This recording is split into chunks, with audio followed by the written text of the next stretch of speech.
बात है साल 1886 की। बनारस से कुछ मिस्त्री ग्वालियर के लिए निकले। निकलने से पहले उन्हें शाही कपड़े पहने एक शख्स मिला, जिसने उन्हें भगवान की कसम खिलाई कि वो अपने काम के बारे में किसी को कुछ नहीं बताएंगे। इसके बाद उन्हें ग्वालियर ले जाया गया। यहाँ उनकी आंखों पर पट्टी बांधी गई। फिर एक बैलगाड़ी पर बैठाया गया और घने जंगलों से होते हुए ये बैलगाड़ी पहुंची एक खुफिया तहखाने तक, जहां इन्हें खोजना था एक दरवाजा। काम शुरू हुआ। तहखाने की खुदाई करते करते कई दिन बीत गए। दिन रात काम करते करते मजदूर भी थक चुके थे कि तभी एक दिन एक मजदूर की कुदाली लोहे की किसी चीज से जाकर टकराई। मजदूरों ने मिट्टी हटाकर देखा तो सामने था एक दरवाजा, लेकिन कोई ये नहीं जानता था कि इस दरवाजे के पीछे करोड़ों का खजाना छिपा था, जिसे पाने के लिए एक महाराजा बुरी तरह बेचैन थे। खजाने का दरवाजा मिलते ही महाराजा की खुशी का ठिकाना नहीं रहा। वो तुरंत तहखाने में पहुंचे, अपनी आंखों से खजाना देख तसल्ली की, मिस्त्रियों को उनका पैसा दिया और आंखों पर पट्टी बांधकर उसी तरह वापस भेज दिया जिस तरह से उन्हें लाया गया था। महाराजा खुश थे, उनके अच्छे दिन आ चुके थे। इसी खुशी में सालों साल बीत गए और अब बारी थी अपने बेटे यानी कि प्रिंस को अगला राजा बनाने की। महाराजा ने बेटे की ताजपोशी की और आखिरी दिनों में बड़े सुकून से रहे, लेकिन जाने से पहले वो एक बहुत बड़ी भूल कर बैठे। भूल ये कि वो नए राजा को उस खुफिया तहखाने का पासवर्ड दिए बिना ही दुनिया से अलविदा कह गए, जिसमें खजाना छिपा था। माने खजाना फिर से खो गया और इसी के साथ नए राजा का चैन और सुकून भी, क्योंकि बिना पासवर्ड के तो खजाने तक पहुंचना भी नामुमकिन था। वहीं किले के भूल भुलैया जैसे तहखानों को खुदवाने में सालों साल बीत जाते। ऐसे में परेशान नए राजा ने ये बात अपने दीवान को बताई और दीवान ने उन्हें सलाह दी कि उन्हें ज्योतिष से मशविरा करना चाहिए। तब राज्य के सबसे बड़े ज्योतिष को बुलाया गया। ज्योतिष ने महाराजा को भरोसा दिया कि वो उन्हें खजाने तक पहुंचा देगा, लेकिन इसके लिए महाराजा को उसकी एक शर्त माननी पड़ेगी। ज्योतिष चाहता था कि महाराजा आंखों पर पट्टी बांधकर उसके बताए हुए रास्ते पर चले। महाराजा को कुछ शक हुआ, लेकिन खजाने के लिए वो ये करने को भी तैयार हो गए।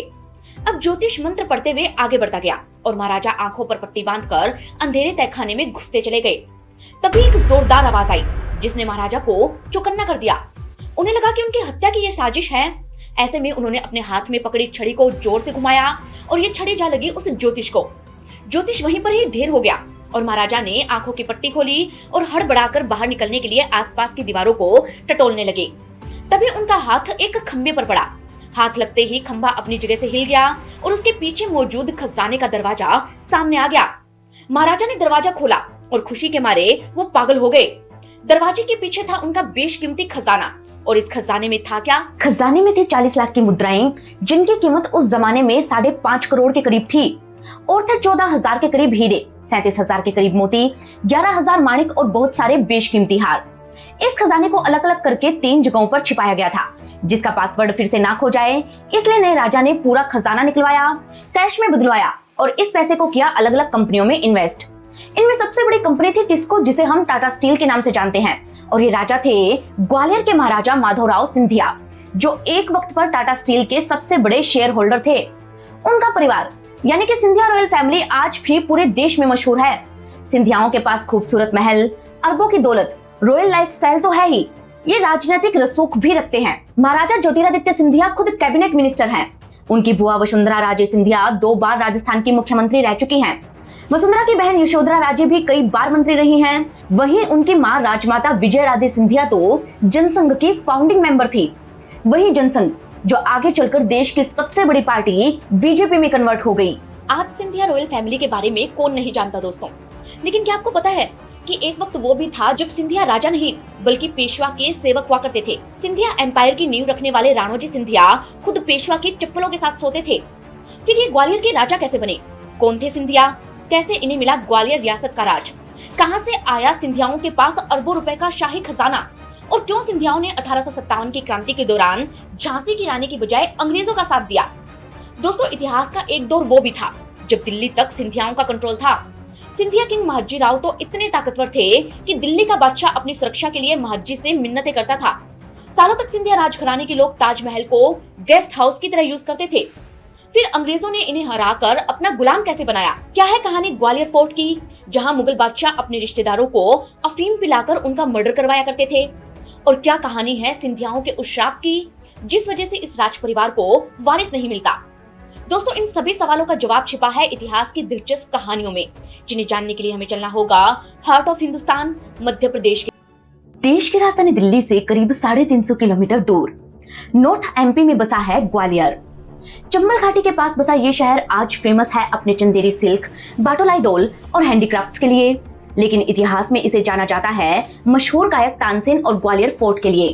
तानसेन अकबर के नवरत्न थे, जिनकी गायकी ऐसी थी कि उनका गाना सुनकर कभी बादल बरसने लगते तो कभी आग लग जाती। उनका जन्म ग्वालियर रीजन में हुआ था और जब बेहट के जंगलों में गाने का अभ्यास वो करते तो उन्हें सुनने के लिए जानवर भी महफिल जमा लिया करते थे। अपनी आवाज के दम पर उन्होंने अकबर को मुरीद कैसे बनाया, इसकी कहानी हम आपको पहले ही सुना चुके हैं। वहीं बात करी ग्वालियर फोर्ट की तो ये बना था विंध्याचल की पहाड़ियों पर, जिसे 8वीं सदी में महाराजा सूरत सेन ने बनाया था। कहते हैं कि महाराजा को कुष्ठ रोग था और इस रोग से मुक्ति दिलाने के लिए वो एक ऋषि के पास पहुंचे।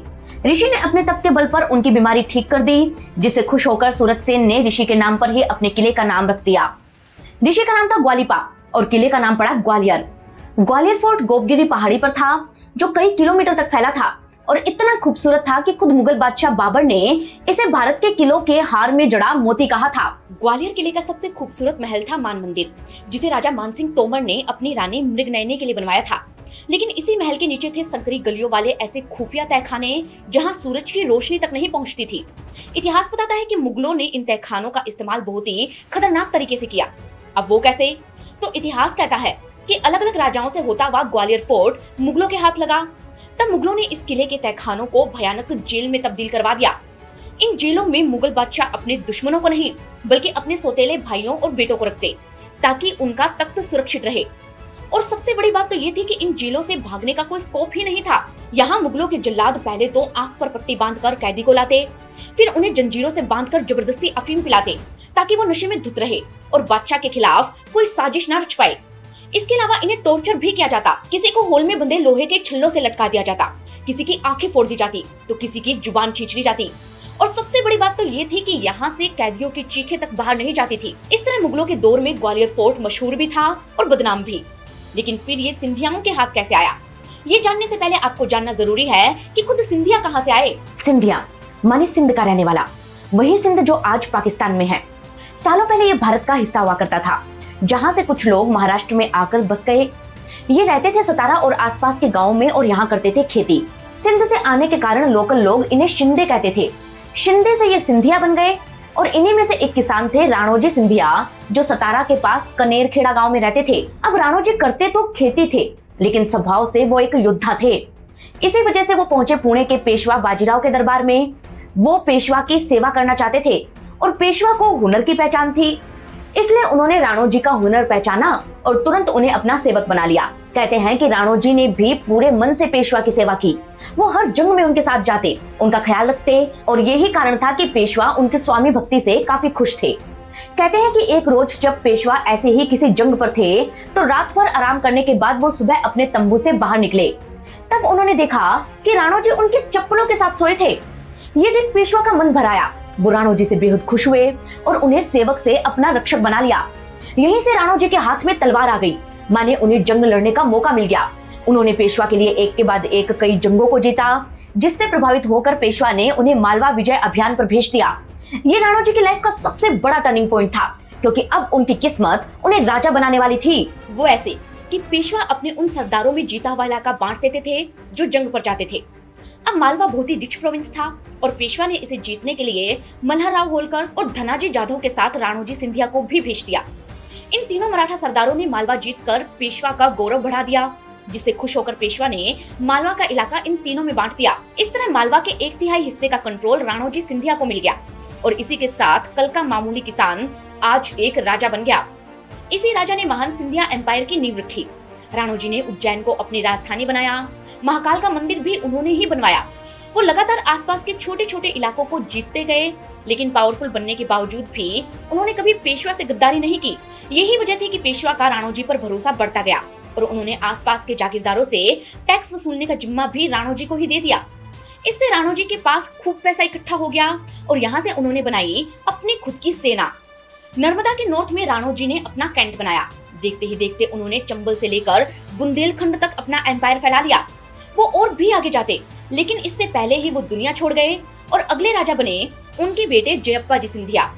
कहते हैं कि राणोजी के 5 बेटे थे, जयप्पा जी, दत्ता जी, ज्योतिबा, तुकोजी और महदजी, जिसमें महदजी सबसे छोटे थे। लेकिन छोटी उम्र में ही उनके साथ कुछ ऐसा हुआ जिसने उन्हें और सिंधिया एम्पायर के इतिहास को बदल कर रख दिया। 1761 की बात है। मराठों की ताकत बढ़ती जा रही थी, जिससे डरकर रोहिल्ला अफगान सरदार नजीबुद्दौला और अवध के नवाब शुजाउद्दौला ने अफगान लुटेरे अहमद शाह अब्दाली को बुलाया। अब्दाली पंजाब को कई बार लूट चुका था और उसे भी डर था कि अगर दिल्ली मराठों के हाथ में गई तो वो पंजाब को लूट नहीं पाएगा। इसलिए उसने मराठों को ललकारा। अब मराठा और अब्दाली आमने सामने आ गए और मराठों की कमान संभाली सदाशिवराव भाऊ ने। 14 जनवरी 1761 दोनों सेनाओं के बीच थर्ड बैटल ऑफ पानीपत हुआ, जिसमें भाऊ का साथ देने के लिए सारे मराठा सरदार पहुंचे थे। ग्वालियर से जयप्पाजी सिंधिया भी अपने भाई भतीजों को लेकर पानीपत की जंग लड़ने पहुंचे, लेकिन इस जंग में मराठे हार गए। बाकी योद्धाओं की तरह जयप्पाजी सिंधिया समेत उनके परिवार के सभी लोग वीरगति को प्राप्त हुए। एक तरह से पूरा सिंधिया परिवार खत्म हो गया, लेकिन किस्मत से उनके सबसे छोटे भाई महदजी राव सिंधिया बच गए। महदजी पूरी तरह घायल थे, उनके पैर पर गहरा जख्म था। वो गड्ढे में पड़े थे जब पानी पिलाने वाले एक भिश्ती ने उन्हें देख लिया। भिश्ती ने महदजी को गड्ढे में से निकाला, उन्हें पानी पिलाया और बैलगाड़ी में बैठाकर सुरक्षित जगह पर ले गया। कहते हैं कि महदजी बुरी तरह घायल थे, वो अपना सब कुछ खो चुके थे। उनकी हालत घायल शेर जैसी थी और इसी वजह से वो ज्यादा खतरनाक हो चुके थे। उन्हें समझ आ गया था कि बिना एक ताकतवर आर्मी के मराठों का कोई वजूद नहीं है। इसलिए उन्होंने यूरोपियन स्टाइल में आर्मी बनाई।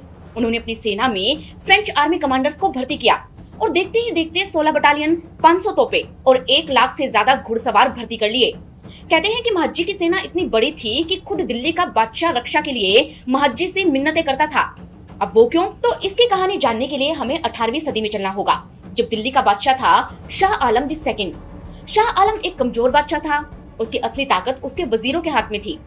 वो दिल्ली का कंट्रोल वापस पाना तो चाहता था, लेकिन उसके पास ना तो आर्मी थी और ना ही पैसा। थक हार कर उसने महदजी राव सिंधिया से मदद मांगी और तब महदजी ने मराठा आर्मी को दिल्ली भेजा। इस आर्मी ने चंद घंटों में दिल्ली को आजाद करवाकर शाह आलम को दोबारा तख्त पर बैठाया, जिससे खुश होकर शाह आलम ने उन्हें वकील-ए-मुतालिक का दर्जा दिया, जिसका मतलब था बादशाह का संरक्षक। माने एक वक्त पर भारत पर राज करने वाले मुगलों की रक्षा आज मराठे कर रहे थे। बावजूद इसके महदजी ने कभी घमंड नहीं किया। वो हमेशा पेशवाओं को अपना स्वामी मानते रहे और पुणे दरबार में पहुंचकर उन्होंने ये साबित भी कर दिया। हुआ यूं कि 1792 में पेशवा का दरबार लगा। तब बाकी मराठा सरदारों की तरह महदजी भी पुणे दरबार में पहुंचे, लेकिन वो हाथी से उतरकर सबसे पीछे खड़े हो गए। तब पेशवा ने उन्हें देखा और आगे बुलाया। पेशवा के सामने आते ही महदजी ने सर झुका दिया। फिर उन्होंने एक पुरानी पोटली निकाली और उसमें से निकाली अपने पिता राणोजी सिंधिया की रखी जूतियां। महदजी ने वो जूतियां पेशवा के चरणों में रखी और कहा, मेरा और मेरे पिता का असली काम तो यही था। मैं पेशवा के सामने कैसे खड़ा हो सकता हूँ? महदजी की बात सुन पेशवा का दिल भर आया और उन्होंने उन्हें गले से लगा लिया। महदजी ने वकील-ए-मुतालिक का टाइटल भी पेशवा को दिया और कहा कि मैं तो उनका डेप्यूटी हूँ। लेकिन सच्चाई ये थी कि अब दिल्ली की सल्तनत महदजी के इशारों पर चलती थी। महदजी के दौर में सिंधियाओं का empire western UP, Madhya Pradesh, Rajasthan, Haryana और महाराष्ट्र के बड़े एरिया में फैला था। उनके विरोधी उनके नाम से थर-थर कांपते थे और अपने दौर में उन्हें the most powerful man of Indian subcontinent तक कहा जाता था। महदजी जब तक थे तब तक किसी की हिम्मत ही नहीं थी कि वो सिंधियाओं की तरफ आंख उठाकर भी देखें।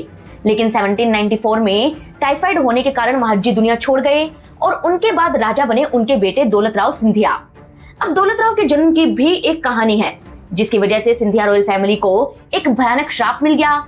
ये कहानी क्या है हम आपको आगे सुनाएंगे, लेकिन पहले दौलत राव सिंधिया के बारे में जान लेते हैं, जिनके दौर में सिंधियाओं की ताकत खत्म होना शुरू हुई। वैसे तो दौलत राव सिंधिया एक काबिल राजा थे। उन्होंने अपनी राजधानी को उज्जैन से ग्वालियर शिफ्ट किया था। उनके दौर में सब सही चल रहा था, लेकिन तभी मराठों में वर्चस्व की जंग छिड़ गई। मराठों की इस फूट का फायदा उठाया अंग्रेजों ने। उन्होंने अलग अलग रियासतों के साथ संधि करनी शुरू कर दी। अंग्रेज इस संधि के बदले सुरक्षा देते, लेकिन अपना एक रीजेंट भी राजा के दरबार में बिठा देते। अब असल में रीजेंट राज करता और राजा कठपुतली बन जाता। ये हर उस प्रिंसली स्टेट में होने लगा जिससे अंग्रेजों ने संधि की और इसी से नाराज राजाओं ने अंग्रेजों के खिलाफ मोर्चा खोल दिया। अब इन मराठा राजाओं और अंग्रेजों के बीच जंग हुई, जिसे एंग्लो मराठा वॉर कहा गया। लेकिन इस वॉर में भी अंग्रेजों का पलड़ा भारी रहा। वो ऐसे कि अंग्रेजों के अफसर वेल ट्रेंड थे। कहते हैं कि एंग्लो मराठा वॉर में अंग्रेजों की कमान ड्यूक ऑफ वेलिंगटन ने संभाली थी, जिन्होंने नेपोलियन बोनापार्ट को हराया था। इसलिए संख्या में कम होने के बावजूद अंग्रेज जीत गए और मराठों को उनकी गुलामी स्वीकार करनी पड़ी। इन्हीं में सिंधिया भी थे, जो 1818 में अंग्रेजों के गुलाम बने। यहीं से सिंधियाओं की पावर कम होती गई। एक वक्त पर जो सिंधिया ताजमहल को गेस्ट हाउस की तरह यूज करते थे, अब उनका ग्वालियर तक पर पूरा कंट्रोल नहीं था। अंग्रेजों ने उनसे ताजमहल समेत बहुत कुछ छीना। कहते हैं कि अंग्रेज तो ताजमहल का संगमरमर तक बेचने की फिराक में थे। खैर, कहते हैं कि ग्वालियर की ताकत को कम करने के लिए अंग्रेजों ने उनके लाखों फौजी निकाल दिए। अब सिंधिया आर्मी में सिर्फ 9000 सैनिक रह गए। ऊपर से अंग्रेजों ने ग्वालियर के दरबार में अपना रीजेंट बिठा दिया, जो अपनी मर्जी चलाता था। कुल मिलाकर सिंधिया राजा अब सिर्फ अंग्रेजों के कठपुतली थे। यही कारण था कि 1857 की क्रांति के दौरान उन्हें अंग्रेजों का साथ देना पड़ा। उस वक्त ग्वालियर के हालात भी ठीक नहीं थे। ग्वालियर किंग जयाजीराव सिंधिया, जो सिर्फ 20-22 साल के थे, उनका काम देखते थे उनके दीवान दिनकर राव राजवाड़े, जो अंग्रेजों के ही रिजेंट थे। राजवाड़े चाहते थे कि जयाजीराव अंग्रेजों का साथ दें और जयाजी को उनकी बात माननी पड़ी। इसलिए उन्होंने रानी लक्ष्मीबाई और नाना साहिब की मदद करने से इनकार कर दिया, जिससे खफा झांसी की रानी और तांत्या टोपे खुद ग्वालियर पहुंचे। अब यहाँ ग्वालियर की सेना और जनता दोनों रानी के साथ हो गए और जयाजीराव को जान बचाकर आगरा भागना पड़ा। ग्वालियर किले पर रानी लक्ष्मीबाई का कब्जा हो गया। रानी को तलाश थी सिंधियाओं के खजाने की। क्रांति जारी रखने के लिए उन्हें वो खजाना चाहिए था, लेकिन वो मिल पाता उससे पहले ही अंग्रेजों ने ग्वालियर पर हमला कर दिया। यहीं पर रानी और अंग्रेजों में भयानक जंग हुई और रानी कितनी बहादुरी से लड़ते हुए शहीद हुई, इसकी कहानी हम आपको पहले ही सुना चुके हैं। खैर, इसी के बाद से झांसी की रानी इतिहास में मशहूर और सिंधिया बदनाम हो गए। अलग अलग इतिहासकारों ने सिंधियाओं को गद्दार कहा। खुद वीर सावरकर ने अपनी famous book Indian war of independence में जयाजीराव को फिरंगियों का गुलाम और कायर तक कह डाला। वो लिखते हैं कि जब रानी की सिंधिया से मुलाकात हुई तो वो उनकी गद्दारी पर वैसे ही आग बबूला हो गई थी, जैसे कोई कोबरा गुस्से से फुंकार उठता है। वहीं सिंधिया रॉयल फैमिली इस पर सफाई देते हुए कहती है कि जिवाजी के पास अंग्रेजों का साथ देने के अलावा और कोई चारा ही नहीं था। ग्वालियर राजघराने की राजमाता विजयराजे सिंधिया अपनी ऑटोबायोग्राफी प्रिंसेस में लिखती हैं कि जयाजीराव के पास ऑप्शन बहुत कम थे। उस वक्त हालात बेहद नाजुक थे। उनकी अपनी सेना ने विद्रोह कर दिया था, इसलिए उन्हें भागना पड़ा क्योंकि उनके पास कोई चारा ही नहीं था। उन्होंने भले ही युद्ध में रानी का साथ ना दिया हो, लेकिन उन्होंने ही रानी लक्ष्मीबाई के परिवार और साथ आई महिलाओं को शरण दी और उन्हें सुरक्षित आगरा किले तक पहुंचाया था। यही बात ज्योतिरादित्य सिंधिया भी अपने एक इंटरव्यू में कह चुके हैं। लेकिन हकीकत में इस पूरी घटना के कारण जयाजीराव की खूब किरकिरी हुई। दूसरी तरफ अंग्रेज भी उनके किले पर राज जमा कर बैठ गए। कहते हैं कि 1886 तक ग्वालियर का किला अंग्रेजों के ही कब्जे में रहा और तब जयाजीराव किले में जाने के लिए बड़े बेचैन रहते थे। उनके पास पैसों की भी कमी हो गई थी। वो हर हाल में अपना किला वापस चाहते थे, पर सवाल आता है क्यों? क्योंकि किले में था उनका खजाना, जिसे गंगाजली कहा जाता था। इसे बरसों से सिंधिया राजाओं ने ग्वालियर के किले के तहखानों में छिपा कर रखा था। वो इसे गंगा की तरह पवित्र मानते थे, इसलिए इसका नाम गंगाजली रखा था। इस खजाने को खोलने का एक पासवर्ड था, जिसे बीजक कहा जाता था। बीजक एक कोड होता था जो इतना सीक्रेट होता था कि मरने से कुछ वक्त पहले ही पुराना राजा ने राजा को इसके बारे में बता कर जाता था। ये तहखाने भूल भुलैया जैसे थे, जहाँ से खजाना खोजना बहुत मुश्किल था। लेकिन 1886 में किला मिलने के बाद जयाजीराव ने कुछ मिस्त्री बुलाकर खजाने को खोज निकाला, जिसके बाद जाकर उनकी दिक्कतें खत्म हुई और अब उनके हाथ में पैसा आया। इस पैसे से उन्होंने क्या किया? इस पैसे से वो ग्वालियर में ट्रेन लेकर आए। उन्होंने ग्वालियर से आगरा तक रेलवे ट्रैक बिछाया, जयविलास पैलेस, विक्टोरिया बिल्डिंग और मोती महल बनवाए, जिसमें जयविलास पैलेस की भव्यता देखते ही बनती है। 80 एकड़ में फैले जयविलास पैलेस में 400 कमरे हैं। भव्य दरबार हॉल, बड़ी बड़ी झूमर, चमचमाते दरवाजे, खिड़कियां और छतों पर गोल्डन कारीगरी थी। किचन से लेकर डाइनिंग टेबल तक चांदी की पटरियों पर चलने वाली चांदी की ट्रेन इनके पास थी, जो सीधा रॉयल गेस्ट की थाली तक खाना पहुंचाती थी। कहते हैं कि जयाजीराव ने इस महल की दीवारों पर सोने की नक्काशी करवाई। इसे ऐसा बनवाया कि ये आगे पीछे से एक जैसा दिखता था। आज भी सिंधिया फैमिली इस महल में रहती है, जिसके 35 कमरे तो म्यूजियम में ही कन्वर्टेड हैं। कहते हैं कि जयाजीराव वो राजा थे जिन्हें पैसा तो मिला, लेकिन फैसले लेने का हक नहीं। हक लेने के लिए वो लड़ते रहे और जब हक मिला तो वो सिर्फ 1 साल ही अपने पावर का यूज कर पाए, क्योंकि फिर उनका देहांत हो गया। जयाजीराव के साथ ऐसा क्यों हुआ? उसके पीछे की वजह थी एक श्राप। ये श्राप क्या था? चलिए ये जानते हैं। दोस्तों, कहा जाता है कि सिंधिया राज परिवार को ये श्राप था कि उनके यहाँ वारिस पैदा नहीं होगा और अगर किसी का नाम एम से शुरू होगा तो वो 55 साल से ज्यादा जी नहीं पाएगा। ये श्राप क्यों मिला, किसे मिला? इसकी कहानी जानने के लिए हमें थोड़ा सा पीछे चलना होगा, जब महाजीराव सिंधिया यहाँ के राजा थे। कहते हैं कि महाजीराव को कोई बेटा नहीं था, इसलिए वो लगातार मंदिरों में मिन्नतें करके भगवान से बेटा मांगते रहते थे। तभी उन्हें एक संत मिले, जिन्होंने महाजी की बात सुनी। उन्होंने आशीर्वाद स्वरूप एक सूखी रोटी महाजी को दी और कहा कि ये रोटी आप अपनी पत्नी को खिला देना, जिससे उन्हें बेटा पैदा हो जाएगा। अब रोटी थी बहुत ही सूखी तो महाजी की पत्नी इसे आधा ही खा पाई। आधी रोटी उन्होंने फेंक दी और ये चीज संत ने देख ली। गुस्से में उन्होंने श्राप दिया, अब इस परिवार की 7 पीढ़ियां 55 साल से ज्यादा नहीं जी पाएंगी। तुम्हें आसानी से वारिस भी नहीं मिलेगा। और कुछ फोकलोर ये भी कहते हैं कि इस परिवार में जिसका नाम भी मैं से शुरू होगा वो किसी न किसी दुर्घटना में मारा जाएगा। अब दोस्तों इस बात में सच्चाई कितनी है ये तो कोई नहीं जानता, लेकिन सिंधिया रॉयल फैमिली को बहुत लंबे वक्त तक डायरेक्ट सक्सेसर नहीं मिला। कहते हैं कि आधी रोटी खाने से महाजी की पत्नी ने तो बेटे को जन्म दे दिया, लेकिन उनके बेटे दौलतराव सिंधिया को कोई वारिस नहीं हुआ। उनकी पत्नी महारानी बैजाबाई ने तब जनकोजी राव को गोद लिया और उन्हें राजा बनाया, लेकिन जनकोजी की एज बहुत कम थी और उसी में वो बीमार हो गए। कहते हैं कि जनकोजी की शादी छोटी उम्र में ही रानी ताराबाई से हो गई थी, लेकिन दोनों ही बच्चे थे। वो माता पिता बन पाते उससे पहले ही जनकोजी बीमार पड़ गए और 1843 में जब वो दुनिया छोड़ने की कगार पर थे तभी अंग्रेजों की ग्वालियर पर बुरी नजर थी। ऐसे में सिंधिया रियासत को बचाने के लिए किसी वारिस की बहुत जरूरत थी और तब रियासत के वफादार संभाजी राव आग्रे घोड़े पर सवार हुए और वारिस खोजने का जिम्मा उठाया। वो रियासत में घूम रहे थे। घूमते घूमते उन्होंने देखा कि कुछ बच्चे एक जगह पर कंचे खेल रहे थे। उन्होंने गौर किया कि एक बच्चा बड़े ही सटीक निशाने लगा रहा था। ये था सरदार हनुमान राव सिंधिया का बेटा भागीरथ राव, जिसे आंग्रे ने राजा बनाने की ठानी। वो भागीरथ को घोड़े पर बैठाकर जनकोजी के पास ले गए। जनकोजी ने भागीरथ को गोद लेकर राजा बना दिया।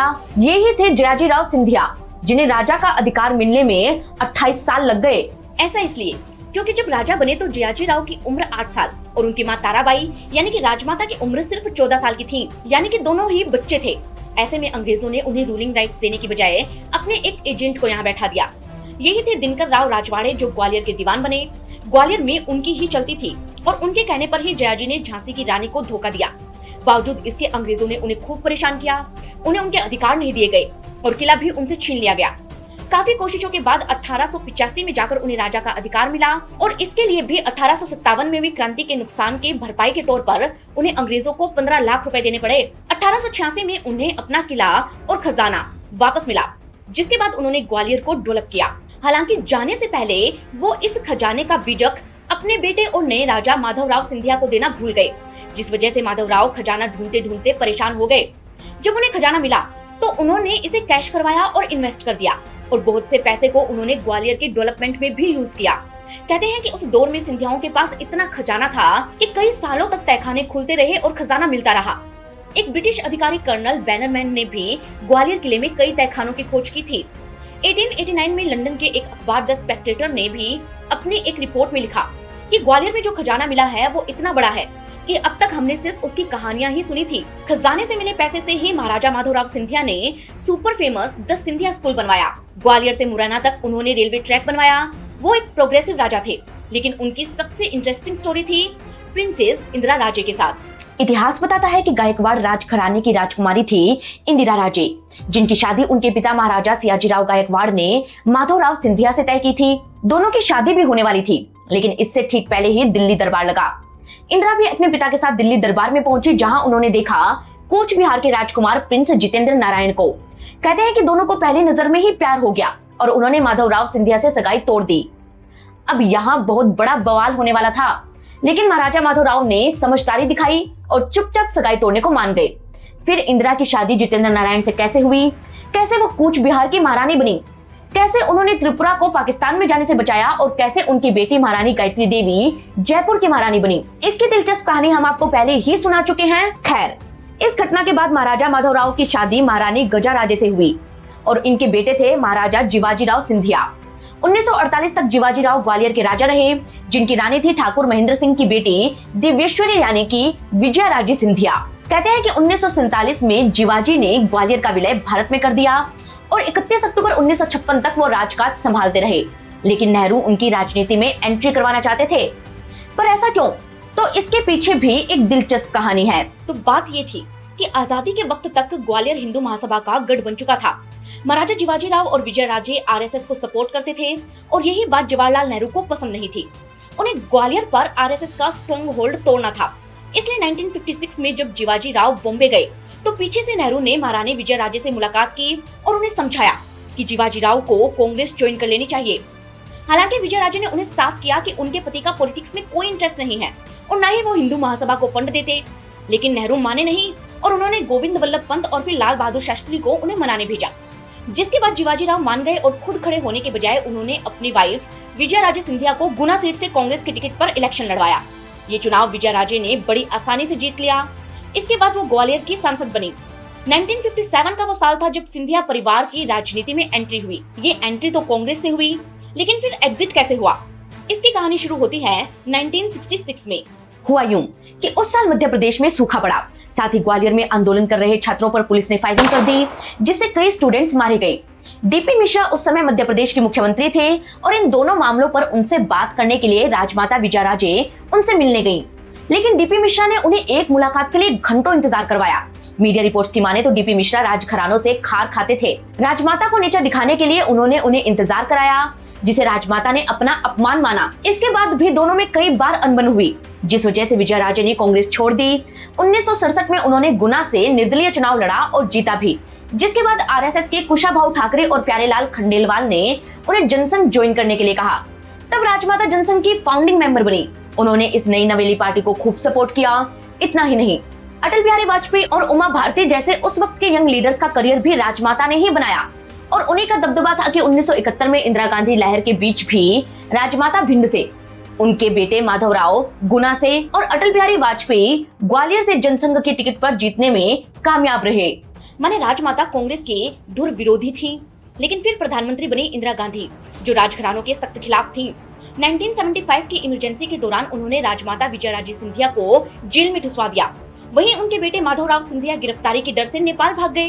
कहते हैं कि विजयाराजे को जेल में वो टॉर्चर मिला कि उन्हें 1984 तक इलेक्शन से दूरी बनानी पड़ी। इधर माधवराव ने कांग्रेस ज्वाइन कर ली, जिसके बाद मां और बेटे में ठन गई। हालांकि कुछ वर्षों बाद विजयाराजे सिंधिया फिर मैदान में लौटी और एक के बाद एक कई इलेक्शन लड़े भी और जीते भी। आज सिंधिया परिवार के सारे सदस्य बीजेपी में हैं। वहीं ये परिवार सबसे ताकतवर रॉयल फैमिलीज में से एक है। वसुंधरा राजे सिंधिया, यशोधरा राजे सिंधिया और ज्योतिरादित्य सिंधिया। सिंधिया परिवार के ये सभी लोगों का नाम आपने अक्सर सुना होगा। वहीं सिंधिया राजघराने के अगले वारिस हैं महान आर्यमन सिंधिया, जो ज्योतिरादित्य सिंधिया के बेटे हैं। आज भी गुना और ग्वालियर रीजन में इस रॉयल फैमिली का दबदबा है, जिसकी पूरी कहानी हमने आपको डिटेल में सुना दी है। सिंधिया राज परिवार और ग्वालियर रियासत की ये कहानी आपको कैसी लगी, हमें कमेंट करके जरूर बताइएगा। साथ ही ये बताना ना भूलें कि आप हमें कहां से देख रहे हैं और अगली कहानी किस रियासत, किस शहर की सुनना चाहते हैं, क्योंकि हम मिलेंगे आपको किसी नई कहानी के साथ। तब तक के लिए धन्यवाद।